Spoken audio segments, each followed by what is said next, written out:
So these are cobalt mines in the Congo, where thousands of Africans work in extreme heat and dangerous conditions for pennies.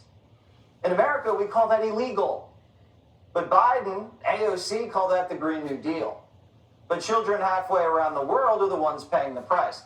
They spend all day covered in toxic chemicals to make your electric car.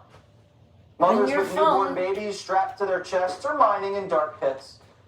Biden would never let this happen in America because you actually have to pay American workers a decent wage. And then the Green New Deal gets more expensive, and it's already too expensive. But since this is in Africa, we don't hear about it. And we don't think anybody should buy an electric car without knowing that this happens. Siddharth, Karra, author of Cobalt Red, How the Blood of the Congo Powers Our Lives, joins us.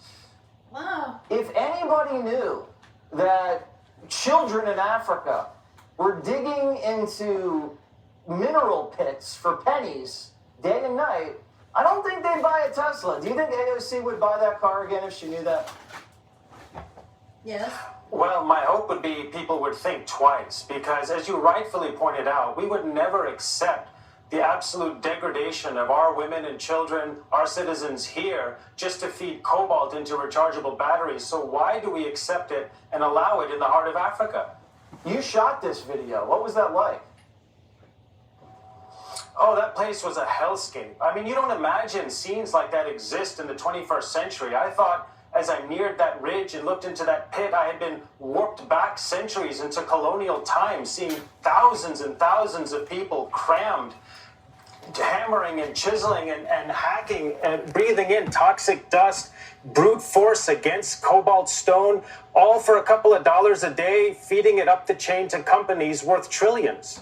And China's in Africa, and we have American mine corporations in Africa, so this is just a race to the bottom. It's an utter hypocrisy that we're pursuing a green future, green for us, but absolutely bleak, violent, and red for the people in the Congo. Do any politicians in the United States know about this? They put a nice face on the Green New Deal. Everything's pristine. Everything's all clean. Not a single carbon emission anywhere. But look at that. Look at that. Well, it should be the business of everybody up the chain, every stakeholder up the chain, every corporation, every consumer-facing tech and EV company, every policymaker. It should be their business to know what is happening in the heart of Africa, because you and I, we have become unwitting participants as consumers of smartphones and EVs, unwitting participants in an utterly unacceptable level of violence perpetrated against some of the poorest and most vulnerable people in the world. People eat their food farm to table. They want to know where everything comes from. They want to source it all. But they buy these electric cars with African slave labor, child slave labor, and they don't care. All right, thank you very much. Amazing footage that you captured. I hope everybody wakes up when they see that. Thank you very much. Well, a doctor in California was just stabbed to death over his white privilege. Chief correspondent Jonathan Hunt has the details. Jonathan. Jesse, here's what we know for sure about this incident, thanks to surveillance video and what investigators have made public. 58-year-old Michael Mamoni was cycling in Dana Point, south of LA, when he was hit at high speed by a white Lexus driven by 39-year-old Van Roy Evans Smith. Police say Smith then got out of the car and repeatedly stabbed Mamoni. Bystanders rushed to help, tackled Smith, and held him until police arrived at the scene. Mamoni was rushed to a hospital, but died from his injuries. It's actually completely surreal. This type of thing does not happen in our community at all. Crazy. Really sad seeing the blood on the side of the road. In a statement, the Orange County District Attorney said, quote, "An innocent man is dead because he took a bike ride to enjoy a beautiful California day along the beach, and he was hit with a car and stabbed to death by someone he apparently never met.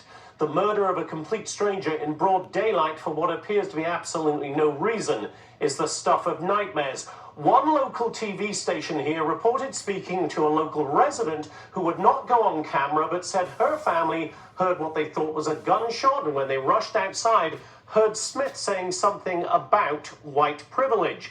The Orange County Sheriff's Department tells our own Christina Coleman they have not been told by any witnesses about any white privilege comments. They say they are not currently aware of any motive beyond road rage. Jesse? Thanks, Jonathan. Well, Americans have a lot of thoughts about the Chinese spy balloon. What was happening with the Chinese spy balloon? Looking up in the sky, I was like, yo, it's crazy up there, man.